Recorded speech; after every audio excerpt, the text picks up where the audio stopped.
Hi everyone, good morning to all. आज हम लोग बात करते हैं कि last part of the mutual fund series. पहले हम लोगों ने म्यूचुअल फंड के बेसिक्स सीखे थे, उसके बाद इक्विटी म्यूचुअल फंड क्या होता है वो बात की थी। अब हम लोग आज म्यूचुअल फंड के और दो टाइप्स को डिटेल में समझेंगे। देखो, पहला म्यूचुअल फंड के अंदर जैसे इक्विटी म्यूचुअल फंड था, वैसे ही म्यूचुअल फंड के अंदर और एक चीज होती है जिसको कहा जाता है डेप्ट फंड्स। देखो, डेप्ट funds are the very very safe fund. Okay, जो डेप्ट के म्यूचुअल फंड्स होते हैं इसमें आपके जो पैसे होते हैं, यहाँ पे आपके पैसे कहाँ पे लगते हैं? आपके पैसे लगते हैं गवर्नमेंट इंस्ट्रूमेंट्स में, गवर्नमेंट सिक्योरिटीज में लगते हैं। टी बिल्स होते हैं, ट्रेजरी बिल्स आपने नाम सुना होगा, गवर्नमेंट बॉन्ड्स होते हैं, पीएसयू कंपनीज के बॉन्ड्स होते हैं, पीएसयू बॉन्ड्स होते हैं। उसके साथ साथ यहाँ पे कॉरपोरेट बॉन्ड्स होते हैं। यहाँ पे हमारा पैसा लगाया जाता है। मतलब जो पैसा आप अपने म्यूचुअल फंड मैनेजर को दे रहे हो, वो पैसा डेप्ट इंस्ट्रूमेंट के अंदर लगेगा। और उस डेप्ट इंस्ट्रूमेंट से क्या होगा? वहां से एक रेट ऑफ इंटरेस्ट जनरेट किया जाएगा। क्या किया जाएगा? एक रेट ऑफ इंटरेस्ट जनरेट किया जाएगा, और वही इंटरेस्ट जो जनरेट होगा वो आपका म्यूचुअल फंड का आगे चल के प्रॉफिट होगा। ओके, तो ये याद रखना, जो इंटरेस्ट से पैसा बन रहा है वो आपके डेप्ट म्यूचुअल फंड्स के अंदर आता है। अलग अलग डेप्ट इंस्ट्रूमेंट्स है, जैसे मैंने कहा corporate bonds, securities, government securities. उसके साथ साथ आपने सुना होगा कॉर्पोरेट एफडीज होती है, बहुत सारी चीजें होती है डेप्ट एरिया के अंदर। ये पैसा जो हम लोग लगा रहे हैं डेप्ट फंड्स के अंदर, देखो डेप्ट फंड्स अलग अलग तरीके के होते हैं। अगर मैं रिस्क की बात करूं, तो जिसको सबसे कम रिस्क लेनी है, लो रिस्क पे काम करना है, वो इन तरह के म्यूचुअल फंड्स पे जा सकता है। ओके, आपको क्या करना है? लो रिस्क के म्यूचुअल फंड्स पे जाना है। बट अगर ये मुझे देखने हैं तो कहाँ से देखे? जैसे कि मैंने आपको लास्ट क्लास में भी बताया था कि अगर आपको म्यूचुअल फंड्स देखने हैं तो I am using a website IND money. इसके अंदर आप कर सकते हो, यहाँ पे आपको पता चलेगी कि ऐसे कौन से म्यूचुअल फंड्स है जो अभी डेप्ट एरिया में काम करते हैं। देखिए स्क्रीन पे हम लोग एक बार देखते हैं, आईएनडी मनी पे जाना है हमें। जब म्यूचुअल फंड बनाना होता है तो पहले तो हम लोगों ने बात की थी कि हमें एसआईपी बनानी है, वन टाइम लमसम करना है, ट्रांजेक्शन स्विच करनी है, ये अलग अलग टाइप्स के अंदर आप काम कर सकते हो। बट हमारा मेन कैटेगरी जो है डेप्ट म्यूचुअल फंड्स। ओके, तो इस पे हमें काम करना है। लास्ट टाइम हम लोगों ने इक्विटी देखा था, अब हम लोग डेप्ट के अंदर जाएंगे। देखो, डेप्ट म्यूचुअल फंड्स के अंदर भी मल्टीपल टाइप्स आते हैं। ओके, यहाँ पे भी मल्टीपल टाइप्स आते हैं जो आपके बैंकिंग के अंदर काम करते हैं। बट इन टाइप्स के अंदर अगर हम बात करें तो किस तरीके से इनको देखा जाएगा इसकी बात करते हैं। These are the very very low risk mutual funds. इसमें कम रिस्क होती है। इसके अंदर आपका ड्यूरेशन आप डिफाइन कर सकते हो। कैसे डिफाइन होगी ड्यूरेशन? इसके टाइप्स के अकॉर्डिंग। ओके, ये किसको बनाने चाहिए? देखो, सबसे पहले जिसको बड़ी रिस्क उठानी नहीं है, डाइवर्सिफिकेशन करना है पोर्टफोलियो का, जनरली पोर्टफोलियो पे लो रिस्क फंडिंग करनी है। अगर पोर्टफोलियो का डाइवर्सिफिकेशन करना है तो फिर ऐसे म्यूचुअल फंड के अंदर आप इन्वेस्टेड रह सकते हो। अगर आपके पास रिटायरमेंट की मनी है, मतलब रिटायरमेंट की मनी पे हम लोग ज्यादा रिस्क नहीं लेना चाहते, वो मनी आप स्टॉक मार्केट में लगाने से अच्छा है कि आप वहां पे रिटायर्ड पर्सन को डेब्ट फंड्स के अंदर काम कर सकता है।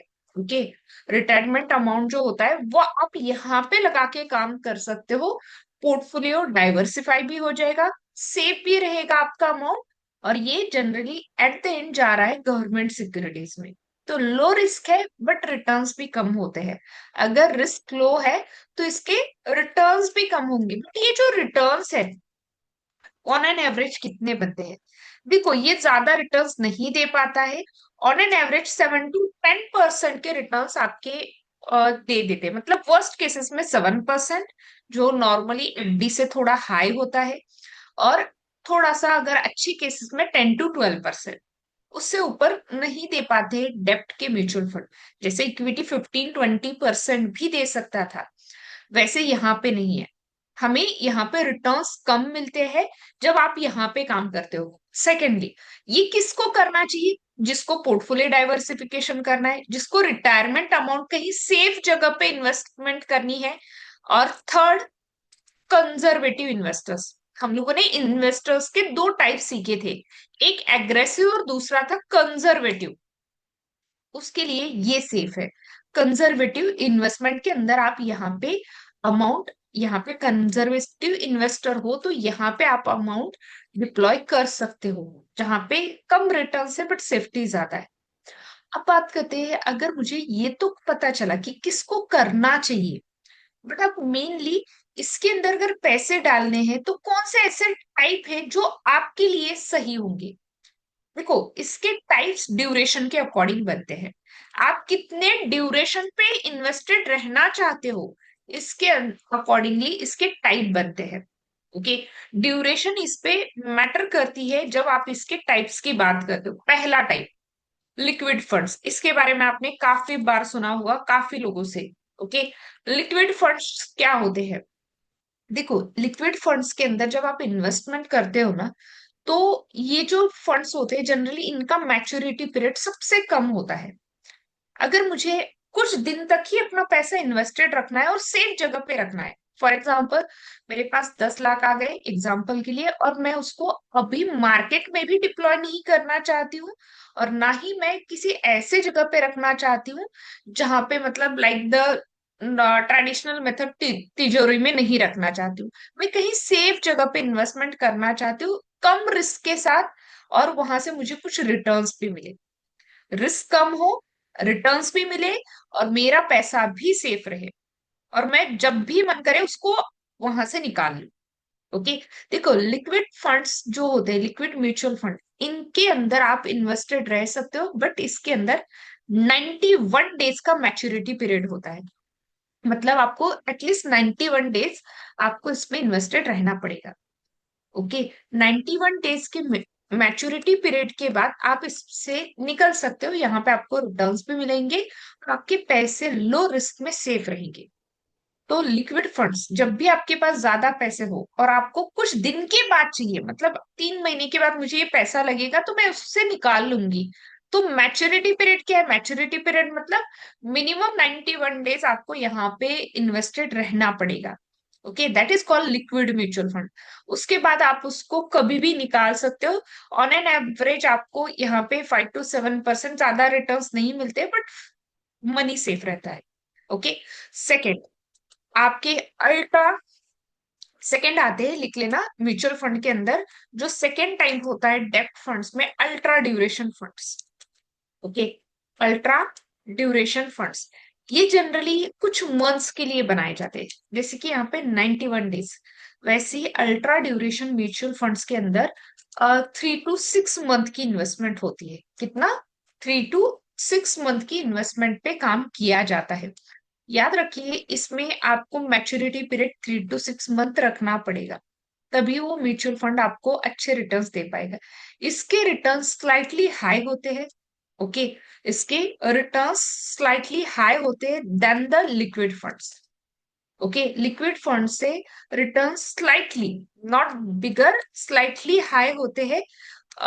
याद रखना, जब आप अल्ट्रा ड्यूरेशन म्यूचुअल फंड्स पे जाते हो, जिस कि मुझे 6 7 मंथ के बाद पैसों की जरूरत है, उसके लिए आप ये कर सकते हो, मतलब शॉर्ट टर्म गोल्स के लिए। अगर आपका गोल छोटा है, ज्यादा टाइम नहीं लगाना है आपको, तो 3 to 6 मंथ का मैच्योरिटी पीरियड रहेगा, और अल्ट्रा ड्यूरेशन फंड्स में आप जा सकते हो। यहाँ पे देखिए कौन से अल्ट्रा ड्यूरेशन फंड्स है जिसकी बात हो रही है, यहाँ पे देखना। लिक्विड फंड्स में मल्टीपल फंड्स है, क्वांट लिक्विड है, महिंद्रा लिक्विड है, ओके, एक्सिस लिक्विड है। उसके बाद यहाँ पे थोड़ा सा नीचे आते हैं, यहाँ पे कॉर्पोरेट बॉन्ड्स है, कॉर्पोरेट बॉन्ड्स के भी म्यूचुअल फंड्स होते हैं, इस पे आप जा सकते हो। शॉर्ट ड्यूरेशन, ये हम लोग जो पढ़ रहे हैं शॉर्ट ड्यूरेशन, इसमें थोड़ा सा टाइम लगेगा, बट यहाँ पे आप शॉर्ट ड्यूरेशन फंड्स में जा सकते हो। Okay, 3 to 6 month. और एक शॉर्ट ड्यूरेशन का टाइप होता है जिसमें आप ऑलमोस्ट 1 से 3 इयर्स पे अपना इन्वेस्टमेंट कर सकते हो। देखो, जब आप 1 से 3 मंथ्स के इन्वेस्टमेंट करोगे, तो this was the safer investment. Okay, और एक आते हैं थर्ड, कॉर्पोरेट बॉन्ड्स के फंड्स। यहाँ पे आपका पैसा थोड़ा सा रिस्क पे चला जाता है जनरली। जो बड़ी बड़ी कंपनीज अपने लिए इन्वेस्टमेंट उठाती है, वो कुछ कॉर्पोरेट बॉन्ड्स अनाउंस करती है। आप कॉर्पोरेट बॉन्ड डायरेक्टली भी परचेस कर सकते हो, बट अगर आपको खुद से नहीं करना है, उतना अमाउंट नहीं है आपके पास कि आप उसको खुद से परचेस कर सको, तो कॉर्पोरेट बॉन्ड्स के म्यूचुअल फंड्स के अंदर आप जा सकते हो। यहाँ पे थोड़ा सा रिस्क हाई है, याद रखना रिस्क यहाँ पे हाई है, बट रिटर्न्स भी अच्छे रहते हैं, क्योंकि यहाँ पे आप जो पैसा दे रहे हो वही पैसा म्यूचुअल फंड बैंक में दे रहा है, बैंक वाले किसी कॉर्पोरेट कंपनी को दे रहे हैं, वहां से जो भी इंटरेस्ट आएगा वही आपका प्रॉफिट होगा। जो भी इंटरेस्ट आएगा पैसों के ऊपर, वो आपका प्रॉफिट होगा कॉर्पोरेट बॉन्ड के म्यूचुअल फंड्स में। ओके, तो ये याद रखना, कॉर्पोरेट बॉन्ड के म्यूचुअल फंड्स जनरली 1 से 3 इयर्स के होते हैं। मिनिमम 1 से 3 इयर्स, तभी आपको ये रिटर्न्स दे पाएंगे, अदरवाइज रिटर्न्स नहीं बनते हैं। याद रखना, जितना ज्यादा, कभी कभी 5 इयर्स, 10 इयर्स, 20 इयर्स के भी कॉर्पोरेट बॉन्ड्स हो सकते हैं। ओके, तो आपको देखना पड़ेगा कि किस टाइप के आप बॉन्ड्स बना रहे हो। कॉर्पोरेट बॉन्ड्स बना रहे हो, पीएसयू बना रहे हो, या फिर और कुछ कर रहे हो। ओके, तो ये याद रखना, कॉर्पोरेट बॉन्ड्स के जो म्यूचुअल फंड्स है, उसमें आपको सबसे ज्यादा हेल्प कहाँ पे मिलेगी? सबसे ज्यादा आपको यहाँ पे हेल्प मिलेगी कि आपने कितने साल के लिए इन्वेस्टेड हो। जितना ज्यादा इन्वेस्टेड रहोगे उतना ज्यादा रिटर्न्स बनेगा। क्या होगा? उतना ज्यादा रिटर्न्स बनेगा जितना टाइम आप इन्वेस्टेड रहोगे। मतलब more time is the investment, more amount of the investment, more will be the returns. Okay, तो आगे बात करते हैं। देखो, कॉर्पोरेट बॉन्ड के साथ साथ और एक थोड़ा सा रिस्की कैटेगरी होता है, जिसको कहा जाता है क्रेडिट रिस्क। ओके, अब ये जो क्रेडिट रिस्क के बॉन्ड्स होते हैं ना, क्रेडिट रिस्क के जो म्यूचुअल फंड होते हैं, यहाँ पे अलग अलग जगह पे आपका पैसा डिस्ट्रीब्यूट किया जाता है, बट थोड़ा सा इसमें रिस्क हाई होगा। रिस्क क्या होगा इसमें? थोड़ा सा हाई होगा। अब जहां पे रिस्क हाई है, जहां पे पैसा आपका थोड़ा सा टाइम ले रहा है, रिटर्न ज्यादा देता है। इन तीनों से ज्यादा रिटर्न्स क्रेडिट रिस्क बॉन्ड देते हैं। ओके, क्रेडिट रिस्क के म्यूचुअल फंड्स देते हैं, बट यहाँ पे आपके पैसों की रिस्क भी थोड़ी सी ज्यादा आती है। ये चीजें याद रखना। ओके, तो पहले तो यहाँ पे याद रखना, सबसे पहले तो हमें क्या करना होता है? हमें देखना होता है कि अगर मुझे यहाँ पे काम करना है तो मुझे किस तरफ जाना है। मैं छोटे ड्यूरेशन के लिए पैसा रखना चाहती हूँ, मैं ज्यादा ड्यूरेशन के लिए रखना चाहती हूँ, या फिर मैं कॉर्पोरेट बॉन्ड मतलब थोड़ा सा लंबे टाइम के लिए इन्वेस्टेड रहना चाहती हूँ। ओके, डिपेंड करता है कि आप किस तरीके के इन्वेस्टर हो। अगर आप सिर्फ और सिर्फ थोड़े दिन के लिए जा रहे हो तो लिक्विड फंड्स। अगर आपको आपका रिटायरमेंट अमाउंट कहीं पे डालना है, अल्ट्रा ड्यूरेशन फंड या शॉर्ट ड्यूरेशन फंड कह सकते हो, इस पे जा सकते हो। बट आप अपनी फैमिली के लिए बना रहे हो तो कॉर्पोरेट बॉन्ड्स के म्यूचुअल फंड अच्छे होते हैं। ओके, जैसे हम लोगों ने यहाँ पे मल्टीपल कॉर्पोरेट बॉन्ड्स के फंड्स है, यहाँ पे देखिए, आप इसमें अपने लिए कोई भी अच्छा रिटर्न वाला म्यूचुअल फंड सिलेक्ट कर सकते हो। ओके, ये देखिए टॉप डेप्थ फंड्स में यहाँ पे लो ड्यूरेशन वगैरह, that is the liquid funds में ही आते हैं, अल्ट्रा शॉर्ट में आते हैं। लो ड्यूरेशन फंड है, कॉर्पोरेट बॉन्ड से, ये मेन है। ओके, कि यहाँ पे आपका पैसा कॉर्पोरेट्स में लग रहा है, और ये ऐसे कुछ म्यूचुअल फंड्स है जो अभी कॉर्पोरेट में काम कर रहे हैं। देखो, इसने 1 ईयर के एवरेज रिटर्न 7% दिए हैं, 3 इयर्स के 8% है, और 5 इयर्स के इनके कम हुए हैं, क्योंकि बीच में बॉन्ड मार्केट में भी काफी ज्यादा दिक्कतें थी, आपने देखा होगा। ओके, जैसे हमारी इंडियन मार्केट होती है वैसे ही बॉन्ड मार्केट होती है। अगर आप इसमें से किसी भी म्यूचुअल फंड को डीप में स्टडी करना चाहते हो, फिर वो लार्ज कैप हो, मिड कैप हो, तो आप पहले तो याद रखना, returns is a very important. उस दिन हम लोगों ने लास्ट इसमें वीडियो में हम लोगों ने बात की थी 4 क्राइटेरियाज की, उसमें से एक रिटर्न का क्राइटेरिया था। जितने मैक्सिमम रिटर्न्स दे पाएगा आपका म्यूचुअल फंड 3 इयर्स, 5 इयर्स में, उतना आपके लिए अच्छा है। फिर वो इक्विटी का हो, फिर वो इंडेक्स फंड हो, या फिर और कुछ हो, मैक्सिमम रिटर्न्स आपके देने चाहिए। ओके, फॉर एग्जाम्पल अगर मैं अभी बात करूं कि यहाँ पे मेरे पास निफ्टी 50 का इंडेक्स फंड है, बट या फिर निफ्टी 50 का इंडेक्स फंड या लार्ज कैप फंड के अंदर कौन सबसे अच्छा करा है, उसके रिटर्न्स आपको पता होनी चाहिए। आपने रिटर्न्स देखा, उसका कॉर्पस देखा, आप उसी फंड पे चले जाइए। ओके, यहाँ पे आप कितना पैसा लगा के किस तरीके से काम कर सकते हो ये भी आप कैलकुलेट कर सकते हो। Every mutual fund has their own calculators. इनके पास अपने कैलकुलेटर्स होते हैं। जैसे कि मैंने कहा कि मैं एसआईपी करूंगी, पहले हम लोगों ने सीखा था लमसम या एसआईपी, तो मैंने कहा एसआईपी करूंगी। अब एसआईपी में मैं कितना अमाउंट डालूंगी, एक एग्जांपल दे रही हूँ, आप अपने हिसाब से करके देखना। मैंने कहा इसको कि मैं मंथली 5,000 डालूंगी इसी एसआईपी में, निपॉन लार्ज कैप फंड्स के अंदर। ओके, तो इसने, इसको मैंने कहा 5,000 पर मंथ, और ड्यूरेशन कितना रखना है ये डिपेंड करता है आपके ऊपर। मैंने कहा 1 साल के लिए, तो इसने कहा कि 1 साल के अंदर आप टोटल 60,000 डालोगे। ओके, टोटल इन्वेस्टमेंट आपकी कितनी हो जाएगी एसआईपी की, 60,000 होगी। और अगर आपकी 60 की इन्वेस्टमेंट है तो आपको उसके ऊपर 4.6 के का प्रॉफिट मिलेगा, क्योंकि आप 1 साल के लिए ही कर रहे हो। लेकिन अगर मैंने इसको कहा कि मैं 3 साल के लिए करूंगी, 3 इयर्स के लिए करूंगी, तो इसने कहा कि 3 इयर्स के लिए आपका टोटल इन्वेस्टमेंट यहाँ पे 1.8 लाख का होगा, प्रॉफिट आपका होगा 50,000 का उसके ऊपर, और एट द एंड आपको टोटल 2.3 लाख के मिलेंगे। और एब्सोल्यूट रिटर्न्स जो परसेंटेज में रहते हैं वो 28% मिलेंगे। ओके, सेम मैंने कहा इसको कि 5 इयर्स। देखो मैंने कहा था कि जितना टाइम इन्वेस्टेड रहोगे उतना आपके रिटर्न्स अच्छे बनेंगे। तो इसको मैंने कहा कि 5,000 per month for 5 years. Okay, 5,000 per month for the 5 years. देखो, इसमें आपको क्या करना है, यहाँ पे टोटल इन्वेस्टमेंट आपकी 3 लाख होगी, यहाँ पे 1.8 लाख का आपका on an average Nippon large cap पे प्रॉफिट होगा, और आप यहाँ पे 60% गेन करोगे नेक्स्ट 5 इयर्स में। अब इसमें दो चीजें होती है, एक चीज याद रख, एक होता है डायरेक्ट प्लान, रेगुलर प्लान, और एक होता है डायरेक्ट प्लान। ओके, आप जब म्यूचुअल फंड बनाओगे ना, आपको डायरेक्ट प्लान सिलेक्ट करने, not the regular plan. Regular plans में कमीशन होता है।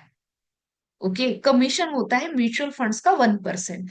अगर किसी म्यूचुअल फंड डिस्ट्रीब्यूटर से करोगे तो, या फिर बैंक से करोगे, तो वो आपको हमेशा रेगुलर प्लान करवाएगा। ओके, ये नहीं करना है, आपको ये वाला करना है, डायरेक्ट प्लान। ओके, आप ये खुद से कर सकते हो।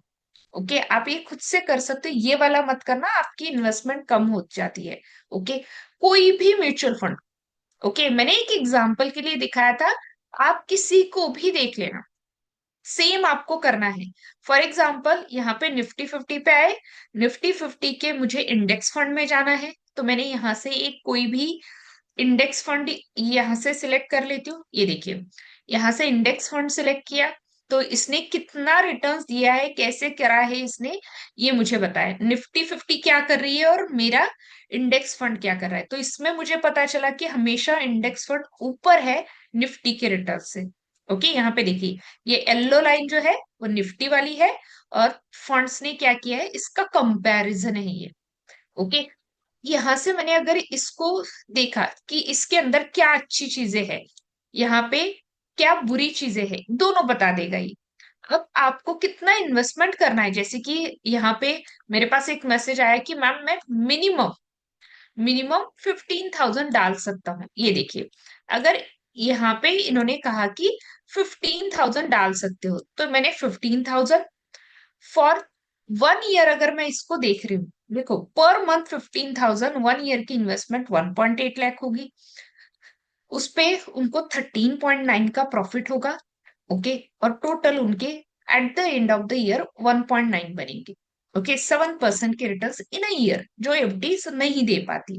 बट इन्होंने कहा कि 3 साल के लिए, 3 इयर्स के लिए इन्वेस्ट करूंगा, तो 5.4 लाख का आपका कैपिटल है जो आपने इन्वेस्ट किया है, पर मंथ 15,000, 1.2 लाख का उसके ऊपर प्रॉफिट होगा 3 इयर्स में, और 21% के रिटर्न देगा। ओके, जो नॉर्मली, मुझे बताना, 3 साल में कोई बैंक देती है 20% के रिटर्न्स? नहीं देती ना। एवरी टाइम याद रखना, आप जितना टाइम इन्वेस्टेड रहोगे उतना आपका बेनिफिट ज्यादा होगा। बट इसमें भी आपको और दो तीन चीजें होती है जो आपको पता होनी चाहिए। फॉर एग्जाम्पल, आप जब स्विंग भी ट्रेड करते हो तो आपको ये पता होना चाहिए, देखो आपका म्यूचुअल फंड कहाँ पे अलोकेशन कर रहा है आपके पैसों की। जैसे इसने कहा कि हमारी एलोकेशन इक्विटी में ज्यादा है और डेप्ट और कैश में कम है, ये आपको नीचे बता देगा। कोई भी म्यूचुअल फंड सिलेक्ट करना, वो आपको नीचे बता देगा। फाइनेंशियल सर्विस सेक्टर, इसने कहा हम लोग इतना इन्वेस्टेड है इन स्टॉक्स में, हम लोग ज्यादा, मतलब यहाँ पे इन सेक्टर्स में ज्यादा इन्वेस्टमेंट है। बट मैंने कहा कि आपने इन्वेस्टमेंट किया है इन सेक्टर्स में, बट मुझे बताओ कौन से स्टॉक्स में करा है। ओके, तो यहाँ पे देखिए इन्होंने कहा हमारे पोर्टफोलियो में, जैसे पोर्टफोलियो मैनेजर मैनेजर के भी, म्यूचुअल फंड मैनेजर के भी पोर्टफोलियो होते हैं जहां से वो रिटर्न गेन करते हैं और वही हम में डिस्ट्रीब्यूट होते हैं। तो यहाँ पे देखिए इन्होंने कहा हम लोग इन स्टॉक्स में इन्वेस्टेड है, HDFC हो, ICICI हो, इन्फोसिस हो, इन स्टॉक्स में हम लोग इन्वेस्टेड है। ये कौन सा है, किसका पोर्टफोलियो है, म्यूचुअल फंड मैनेजर का है। यहां से जो रिटर्न्स आ रहे हैं वही हमें डिस्ट्रीब्यूट कर रहा है। ओके, तो पहले तो याद रखना, अगर हम लोग यहाँ पे आते हैं तो पहले तो हमारे लिए ये जानना भी जरूरी है कि हमारा पैसा अगर इक्विटी में जा रहा है या फिर किसी डेप्ट इंस्ट्रूमेंट में जा रहा है, तो वहां पे कहाँ पे वो पैसा लगा रहे हैं हमारा, कौन से स्टॉक्स में वो ज्यादा इन्वेस्टमेंट कर रहे हैं। ये देखिए एवरी स्टॉक्स का वेटेज लिखा है। ओके, होल्डिंग ट्रेंड लिखा है, क्यों होल्ड करा है, यहाँ पे 1 मंथ का चेंज, मतलब 1 मंथ के अंदर क्या चेंज आया है पोर्टफोलियो में। याद रखना म्यूचुअल फंड्स के जो स्टॉक्स होते हैं वो हमेशा एक काफी अच्छी रेपुटेड कंपनी जो रिटर्न्स दे पाती है वो होती है। अगर आप सेम थिंग देखो, जैसे हम लोगों ने इंडेक्स फंड की बात की, वैसे ही मार्केट में और एक फंड होता है। ओके, जो जनरली टैक्स सेवर फंड्स होते हैं, उसकी भी आगे बात करेंगे, बट अभी याद रखना अगर आप इसके अंदर जा रहे हो डेप्ट फंड्स इंस्ट्रूमेंट के अंदर, तो इसके अंदर भी आपको ये पता हो कि आप कौन से कितने परसेंट रिटर्न्स पे काम कर रहे हो, कितने दिन तक इन्वेस्टमेंट रहना पड़ेगा आपको। That is a liquid funds में 91 डेज की इन्वेस्टमेंट होती है। देखो अगर आपने किसी भी फंड पे काम किया तो आपका फंड लास्ट कुछ दिनों में क्या कर चुका है, बाकी मार्केट के फंड्स क्या कर रहे हैं, उसका भी यहाँ पे कंपैरिजन मिलेगा। ओके, जैसे हम लोग स्टॉक मार्केट में पेयर कंपैरिजन करते हैं, सेम लेवल्स पे ये कंपेयर करके देगा। बट जैसे मैंने कहा यहाँ पे रिस्क कम है, बट आपके रिटर्न्स भी कम होंगे, ज्यादा रिटर्न्स नहीं मिलेंगे। अगर आप यहाँ पे इन्वेस्टमेंट कर रहे हो, फॉर एग्जाम्पल मंथली आप जो भी कर रहे हो SIP एंड ऑल के, यहाँ पे आपने अगर डेप्ट फंड्स के अंदर, सॉरी लिक्विड फंड्स के अंदर, देखो रिटर्न्स इसमें ज्यादा नहीं मिलते हैं, पैसा सिक्योर रहता है। ओके, तो ये चीजें याद रखना। आप इस वेबसाइट पे जाके आप अलग अलग लेवल्स पे इसको सेग्रीगेट करके देख सकते हो जो भी करना चाहते हो। ओके, अब लास्ट एक होता है एग्जिट लोड। म्यूचुअल फंड्स के अंदर एग्जिट लोड एक है। एग्जिट लोड के अंदर मेनली याद रखना, एग्जिट लोड मतलब आपने बेचते वक्त आपके ऊपर टैक्सेस या फिर म्यूचुअल फंड के जो डिडक्शन है वो कितने होंगे। कभी भी किसी भी म्यूचुअल फंड का एग्जिट लोड ज्यादा नहीं होना चाहिए। वो आपका मोस्टली, देखो मोस्टली 0.5 से 1% तक अलाउड है। आपकी जो भी कैपिटल गेनिंग हो रही है उसके ऊपर ज्यादा एग्जिट लोड ना हो।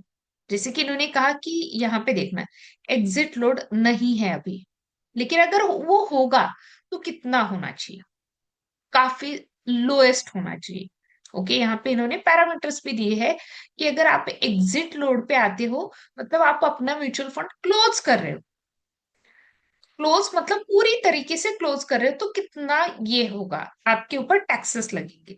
ओके, तो ये चीज याद रखना जब आप काम करते हो यहाँ पे म्यूचुअल फंड्स के अंदर, तो आपको डायरेक्टली करना चाहिए। डायरेक्ट म्यूचुअल फंड आप अपने डायरेक्ट अकाउंट से कर सकते हो। आप किसी भी ब्रोकर के साथ या फिर बैंक के अकाउंट के साथ डायरेक्ट म्यूचुअल फंड करना जरूरी होता है, क्योंकि अगर रेगुलर प्लान पे जाओगे आनंद सर, तो वहां पे आपके टैक्स डिडक्शन होगी, सॉरी वहां पे कमीशन डिडक्ट होगा। लेकिन अगर आप यहाँ पे जाओगे तो यहाँ पे डिडक्शन नहीं होंगे, आप खुद से कर रहे हो तो सिर्फ आपका एक्सपेंस रेशियो लगेगा। ओके, इतना क्लियर है, लेट मी नो।